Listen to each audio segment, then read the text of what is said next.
po mga guys sa aking channel. Ayan. Para po din dun sa mga hindi pa nagsusubscribe sa aking channel, paki-subscribe na rin po. At huwag kakalimutan na i-press ang notification bell para ma-notify kayo pag meron tayong bagong videos. Ayan mga kapatid, ang isi-share ko po sa inyo, ang bagong procedure or protocol ng pag-quarantine dito sa Pinas. Ayan. Para po sa kaalaman ng mga karamihan, yung mga uuwi dito sa atin sa Pinas, ayan, step by step, ituturo ko sa inyo kung paano. First, before po ng flight ninyo, kahit saang bansa man kayo nandun, 2 days or 3 days before ng flight ninyo, kailangan nyo mag-registered sa Red Cross. Kasi kailangan nyo yung retrieval code. So, pag nakapag-registered na kayo at na-receive nyo yung retrieval code ninyo, screenshot nyo kasi kailangan nyo yan pag-arrive nyo dito sa Pinas. Ayan, sa airport natin dito sa Pinas. Kailangan natin yun. Isa din siyang requirements ng OWA. Ayan. So, pag-arrive mo dito sa sa Pinas, after ng immigration, may maliit na form na color white na pipil upan ninyo. And para po yan sa OWA. So, naka-indicate doon, kailangan nila yung retrieval code na yan. Mga guys, may nag-doorbell, ayan.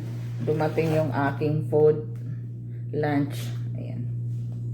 Dumating siya para sa aking lunch. O, saan pa tayo pag nag-arrive na pala tayo sa Pinas, di ba?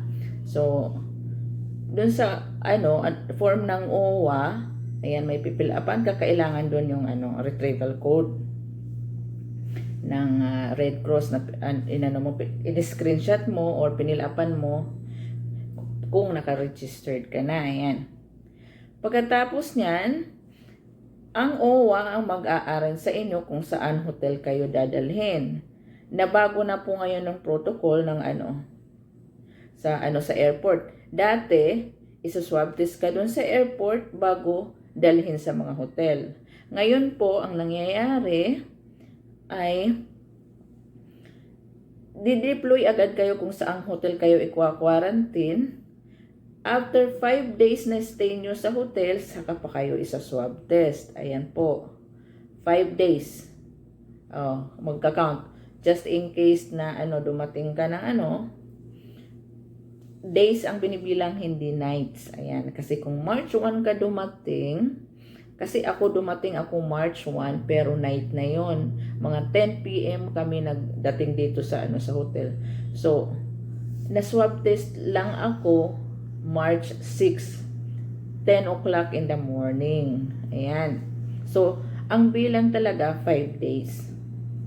So, ayan mga kapatid. So, maliwanag. So, after ng swab test ninyo, mag-iintay kayo ng next day, lalabas yung result ng swab test ninyo. If negative ka, i-pray lang natin lahat negative, di ba? So, negative ka, ang OWA na ang mag-a-arrange ng iyong transportation kung saang lupalop ka man dito sa Pilipinas nakatira. Ayan, ihahatid nila. Kung saan kang nakatira sa ang lupalop ng ng bansa or airplane, by bus, sila na po ang mag-a-arrange niyan. Ayan po, maliwanag po sa ating lahat ha. So bukas po, next continue sa aking vlog pagdating ng result kung anong transportation at saka yun po ang ating susunod na vlog. Ayan, sige po, sana po patuloy po kayong nanonood sa aking videos. Thank you po.